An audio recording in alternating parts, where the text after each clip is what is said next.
Particle nature का मतलब होता है कहीं टकरा के वापस आ जाना। जैसे पत्थर अगर आप दीवार से मारो या कोई गेंद दीवार से मारो तो लौट के वापस आ जाएगा, ये पार्टिकल नेचर कहता है। और वेव नेचर कहता है कहीं ना कहीं से रास्ता बना के निकल जाना, नदी के जैसे कहीं ना कहीं से। देखो नदी पहाड़ों को तक चीरते हुए निकल जाती है, लेकिन वो रास्ता बना के निकल जाती है। वेव का मतलब कहीं से भी मुड़ जाएगा, लेकिन पार्टिकल का मतलब एक जगह से टकरा के वो मुड़ के नहीं जाएगा, ऐसा नहीं होगा। रजनीकांत ने थोड़ी पत्थर फेंका, कैसे गया कहीं, अरे ऐसे करके ऐसे ऐसे थोड़ी हो रहा कि रजनीकांत ने पत्थर फेंका था तो वो पत्थर पहले गया, रास्ते में कोई ऑब्स्टेकल्स मिला तो वो ऐसे मुड़ के और फिर से चला गया, ऐसे नहीं होता ना। तो पार्टिकल नेचर का व्यवहार क्या है कि वो जिस ऑब्स्टेकल से टकराएगा टकरा के रिटर्न होके वापस आ जाएगा।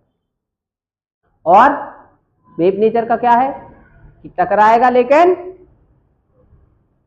अगर ऑब्स्टेकल्स आया तो किनारों से होके मुड़ जाएगा।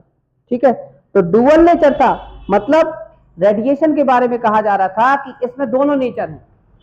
जब तक कोई रास्ते में भटकेगा वो वेव के जैसे चलेगा, और जैसे ही कोई ऑब्स्टेकल्स आएगा तो वो पार्टिकल के जैसे व्यवहार दिखाने लगेगा। मतलब एक रेडिएशन से दोनों चीजें संबद्ध होती हैं, वेव भी और पार्टिकल।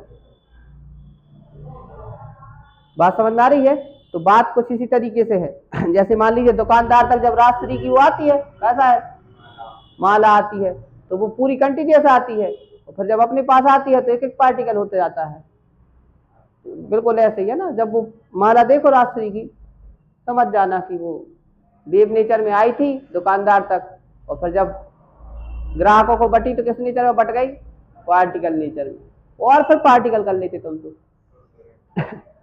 फिर जैसे शरीर में जाता है तो वो और पार्टिकल कर देती, तो शरीर के एक एक पार्टिकल अलग कर देती वो, उसमें कुछ ज्यादा ही नेचर होता है पार्टिकल नेचर, टुकड़े टुकड़े नहीं कर देती, एक एक चीज गल क्वांटाइज्ड फॉर्म में। फिर हम प्लाज्मा स्टेट में कन्वर्ट हो जाते हैं आखिरी में, मुक्ति धाम पर जाकर।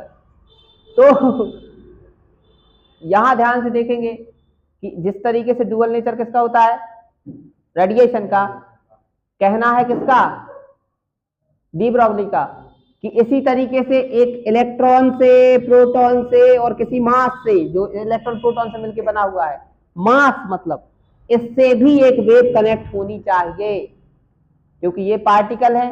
जैसे रेडिएशन में पार्टिकल और वेव का नेचर है, ऐसे ही मटेरियल में भी वेव और पार्टिकल का नेचर होना चाहिए। और उन्होंने वेवलेंथ भी बताई इसकी, कि वेवलेंथ कितनी होगी, ये भी गिन के बता दिया कि ये वेव बनाएगा और इतनी वेवलेंथ का भी बनाएगा। सोचिए उसकी वैल्यू कितनी दी थी, lambda equal to H upon M भी, मतलब एच अपॉन पी। इस बात को डराइव कैसे करते थे,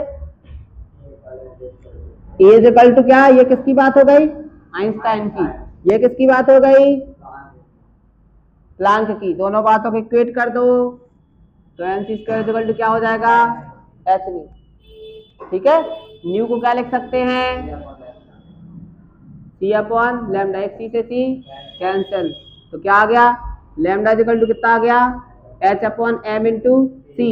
तो M into mass into velocity, ये क्या होता है, मोमेंटम, हेंस प्रूफ कहानी।